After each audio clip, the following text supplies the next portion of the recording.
I'm Cameron.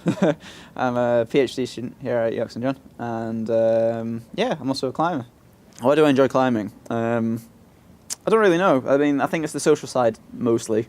I think just the climbers are just great at talking to each other and figuring out problems together, and it's such a good sport to keep yourself fit. You can be of any kind of like shape or size and still be a good climber. Yeah, very, very addictive. Yeah, I just don't stop. I started in 2013, so that's about 4 years, because I saw it at the Freshers Fair, the mountaineering club where I was advertising it. I never really did any sport before then, so I thought, why the hell not? And yeah, and I got really, really addicted to it, and started climbing like 3 times or 4 times a week during my first year, and then got really, really, really addicted. Another part that I really enjoy is just teaching new people, and it's great to see their faces. They get scared a little bit first, and then after a while you can see how addicted they get.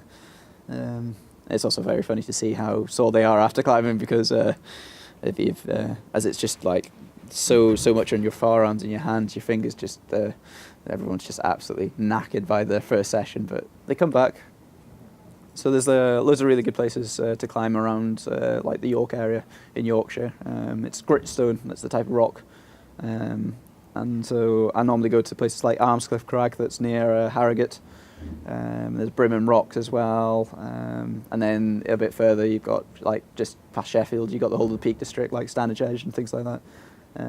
I'm from the Scottish borders, and there's loads of like sandstone crags, and there's just abundance of rock, and not all of it has been climbed. There's lots of like rock faces that nobody's really touched, so I like to do first ascents and things like that, and so being the first person to climb a certain face and then post the video on YouTube or something like that, and then share it and see if anyone else can climb it, and then they can decide whether it's that difficulty or harder or easier.